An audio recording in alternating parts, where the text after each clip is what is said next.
Almost a month after the night my grandson stumbled onto a number he was never supposed to see, I was standing behind the counter of my diner when Jessica's phone rang. She'd come in alone that morning. No Ray, no excuse. Just sat at the counter, turning her cup in slow circles, working up to whatever apologies she'd rehearsed on the drive over. She'd gotten as far as, "Hank, about yesterday, I just wanted to—" When the phone buzzed in her hand, she picked it up without checking who it was.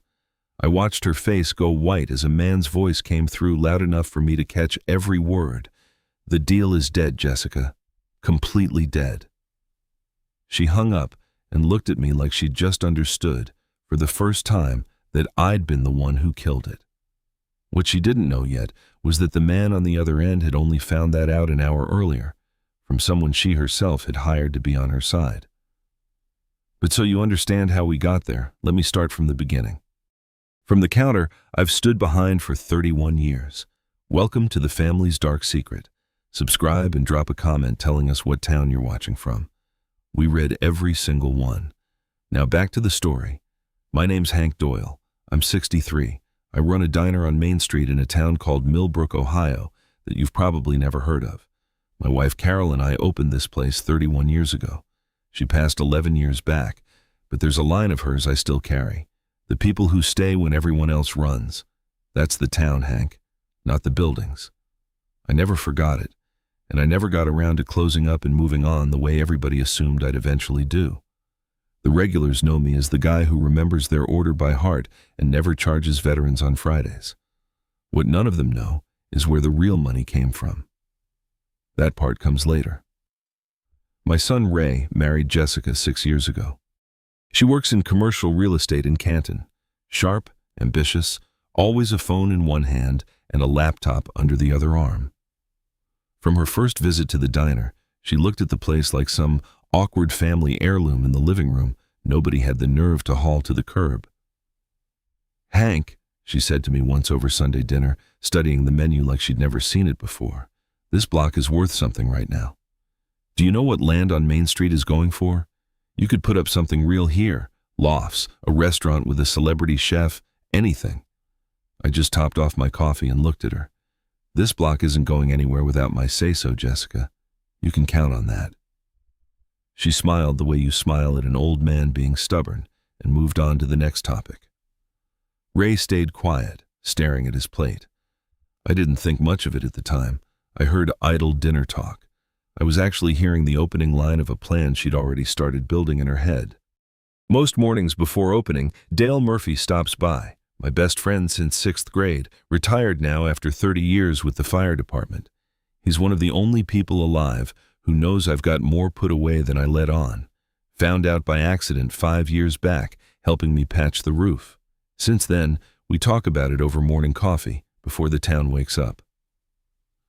"Don't you get tired of flipping patties at 5 a.m. with more money socked away than the mayor of Canton's seen in his whole career?"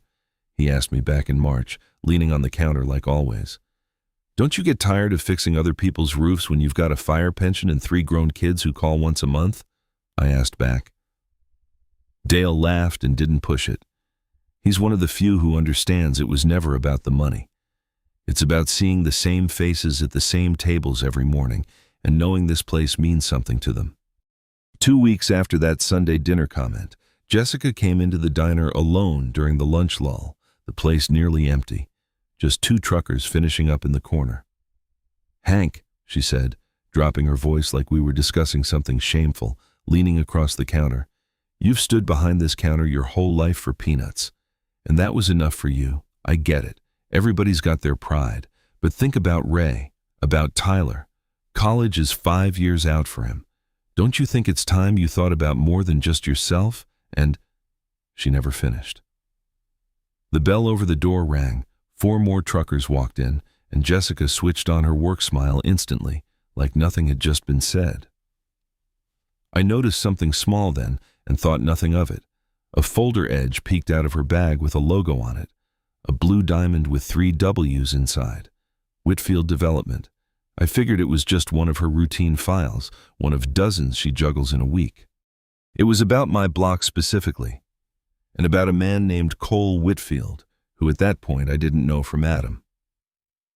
Before that folder ever reached the diner, Jessica had already pulled the county records on the whole block, on her own time, the way she pulled records on any property she was circling. The building I stood in belonged to me outright. That part was easy. The 3 buildings next door were murkier. A trust registered out of Columbus, buried under a stack of LLCs she couldn't put a name to. She gave it an hour. No more. In her experience, absentee owners like that sold the second a real number landed in their inbox. The paperwork could wait until an offer was actually ready. The man behind the counter, sentimental about a building his late wife had helped him open, was the real obstacle standing between Whitfield and the block. "Deal with him first," she told Whitfield that night in his Canton office. "The rest signs itself once he folds." "The Columbus paperwork's a formality," Whitfield said, waving it off from behind his desk. "Nobody holds out on cash like that once the number's real. It's the old man who'll cost us the timeline." That was Jessica's first mistake. It wasn't her last. 3 weeks later, Whitfield walked into the diner, tall, a coat all wrong for Millbrook weather, an assistant trailing behind with a folder. He sat at the counter, ordered coffee he never touched, and skipped the small talk. "Mr. Doyle, I'm prepared to offer $800,000 for the building and the land. Cash, 30-day close." I wiped my hands on my apron and answered as calm as I'd answer a question about the chili recipe. "Building's not for sale, Mr. Whitfield. Coffee's on the house, though." Whitfield wasn't used to hearing no. I could see it in his jaw. "Mr. Doyle, with respect, you're sitting on an asset you clearly don't know how to use. People in your position usually come around once they understand the real numbers."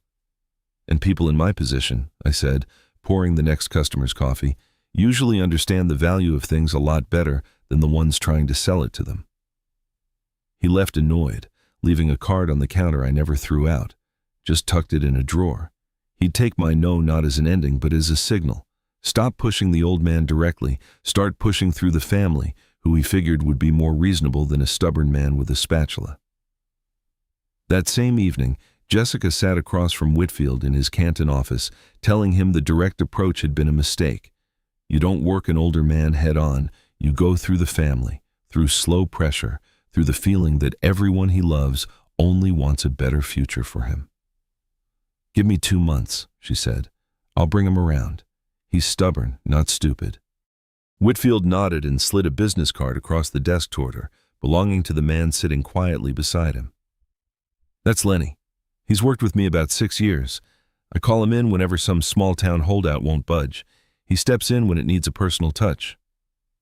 Jessica shook the hand of a wiry man in his 60s with a crooked, overconfident smile. Whitfield had handed him nothing but a street address and an old man's first name. Lenny didn't run background checks on people he was about to charm out of their land, and Hank wasn't a name that meant anything to him yet. A month later, Jessica hosted a family dinner, supposedly just because "we've missed you both." Over the meal, she brought up the diner again, this time in front of Ray and Tyler, my 12-year-old grandson from Ray's first marriage, who that same evening had been going on proudly about how his grandpa made the best burgers in all of Ohio. "Tyler, sweetie, that's sweet," Jessica cut in, pouring more wine. "But Grandpa can't stand at a grill forever at his age. That diner isn't a legacy, it's a weight the family's been dragging around." She caught the look on my face and softened, just slightly. "I'm not trying to be cruel, Hank. Ray works himself to the bone without a single weekend off. Tyler's got 5 years till college, and we're living paycheck to paycheck some months. I'm just trying to get this family somewhere solid, and I don't know how else to do that except through what this block is worth."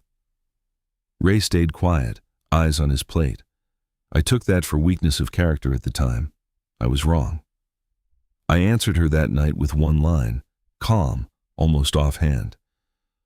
"Let it be a weight, Jessica. Some weights are what keeps a house from getting carried off in the first strong wind." She smiled it off as old man stubbornness and reached for her phone. She had no idea those were nearly Carol's own words from her last winter, and no idea Ray, hearing that line, glanced across the table at me with a look that told me something had finally settled in his head. A week after that dinner, Jessica crossed a line I still haven't forgiven, even understanding her reasons now. She picked Tyler up from school early and, casual as anything, told him on the drive home, "You know, honey, Grandpa might need to move somewhere smaller soon, maybe a different town. You might not get to see him as much. Tyler showed up at my place that night in tears, asking if it was true I was leaving. For the first time in months, I felt something colder than hurt. Not for myself, but because a kid had gotten pulled into a game he had no business being part of. What happened next hit what actually keeps a diner running. Rose, my cook of 15 years, got a job offer from a diner chain in Canton, nearly double her pay, from a company consulting with Jessica's own real estate office. Rose turned it down flat. Hank kept me on the payroll when my husband was in the hospital. I don't forget things like that. But the rumor that Doyle's losing his best cook moved through town faster than I could get ahead of it. A couple of regulars asked me straight out if I was closing up. For the first time, this stopped being a family argument behind closed doors. Here's the part people ask me about most. If I knew Jessica was building a deal behind my back, knew Whitfield had already come knocking, knew a 12-year-old was being used as leverage, and knew a rumor about my business was spreading through town, why didn't I do anything? I did do something. I waited. I've built enough over the years to know one thing about people who think they're winning. The longer a man is convinced he's got the upper hand, the harder it lands when he finds out the whole hand was decided before he ever sat down at the table. I wasn't being slow. I was letting the trap finish building itself. Not long after, Ray stayed behind one evening to help me carry supplies in from the truck. "Dad," he said quietly, "I know about the account. Have for 8 years, since I helped with paperwork after Mom's funeral and saw a statement by accident. You asked me to keep quiet, and I did, even from Jess. But I'm tired of watching her honestly believe we're the poor relatives who need saving from ourselves." "Then why didn't you say something years ago?" I asked. He rubbed the back of his neck.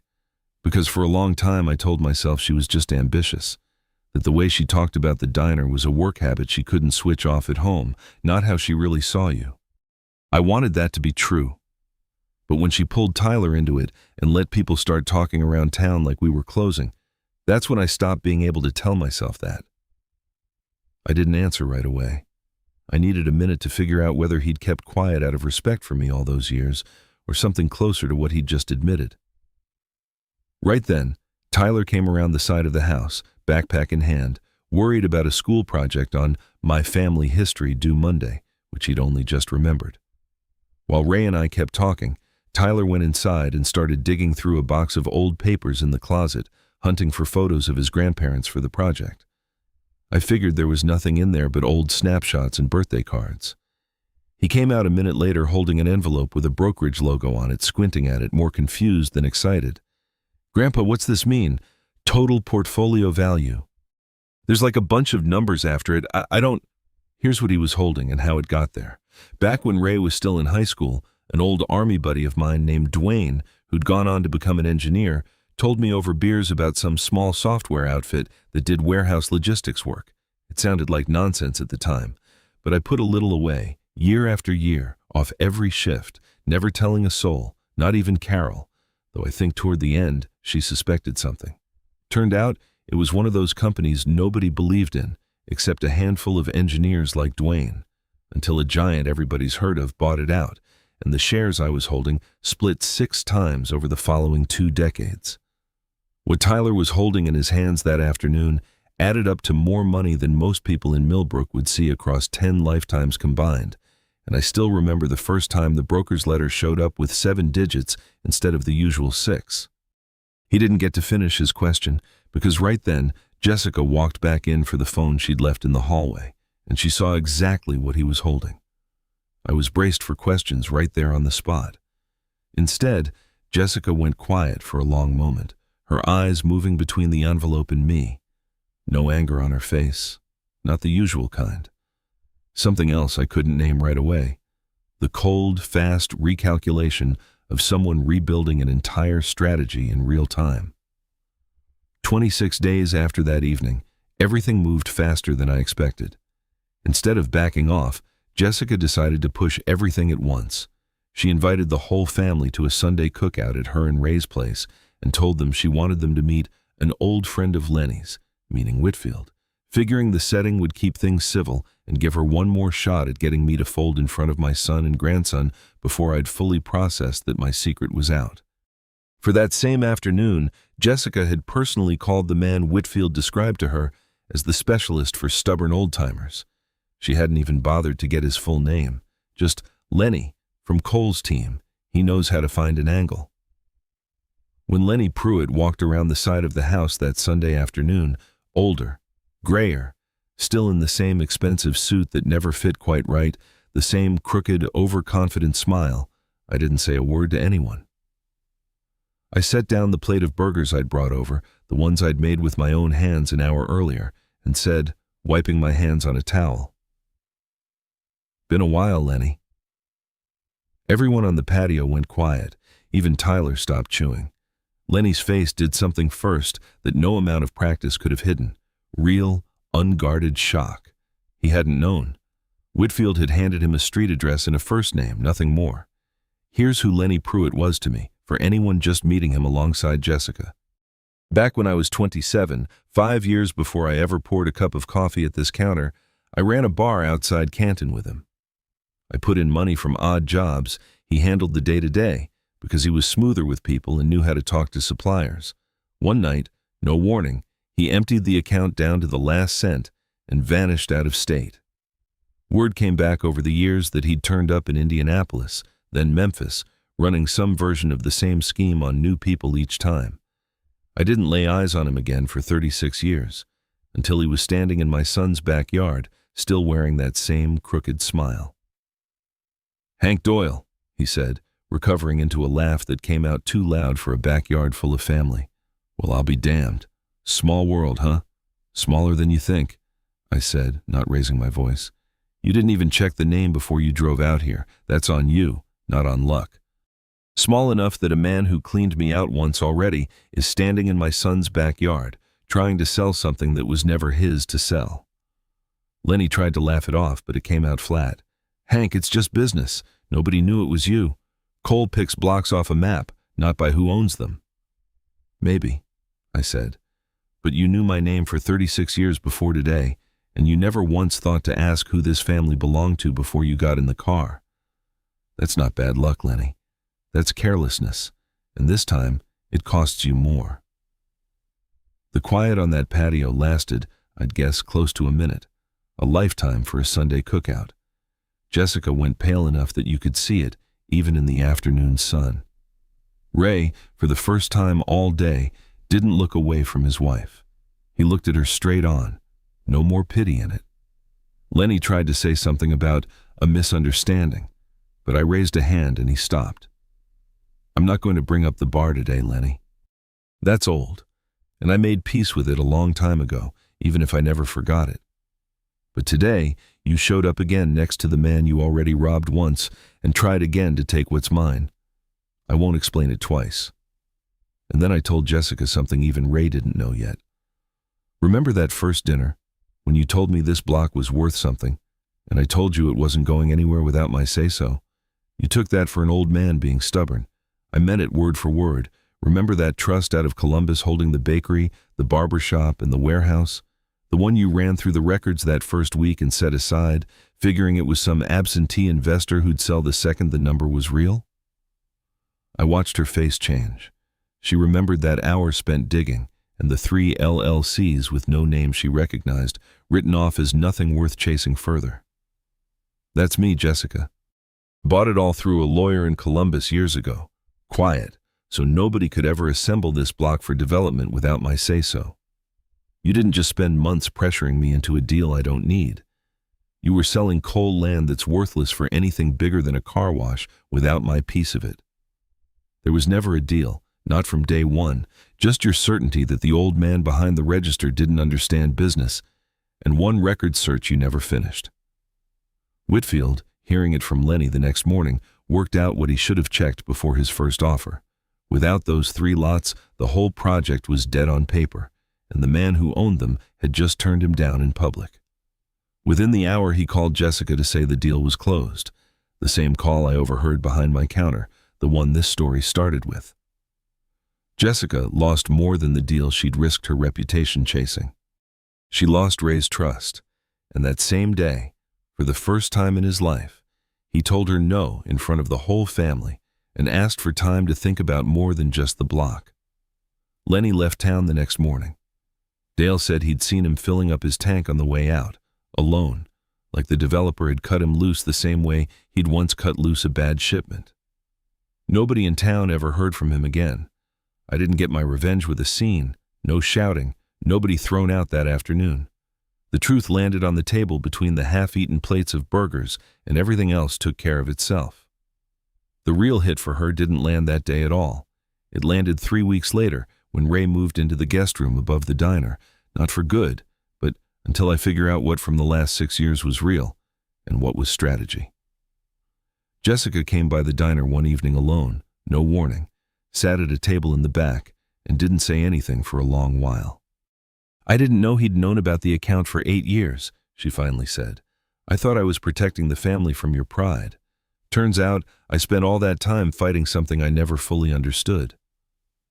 I poured her the same coffee I'd once poured Whitfield and sat down across from her.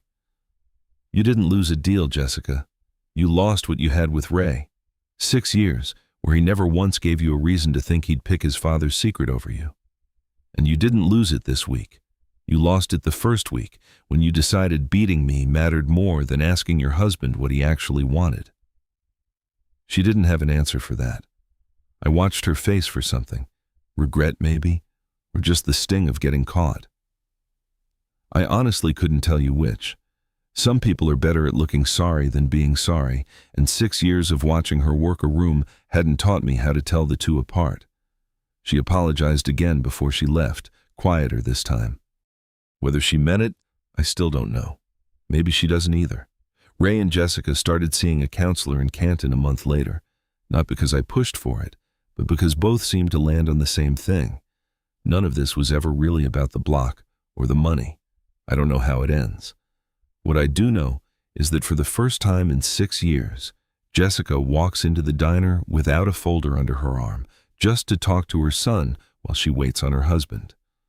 I still stand behind that counter every morning at 5:15, flipping burgers with my own hands. Not because I need the money. I've got enough now that I'd never have to walk through that door again. It's because I never spent my life building a diner. I built a house that can't be sold without my say-so, even if it took quietly buying up the whole block around it to be sure of that. If this story got to you, tell us in the comments which moment hit you hardest. Hit like and subscribe if you haven't already. New stories drop every week. Subscribe and turn on notifications so you don't miss the next one.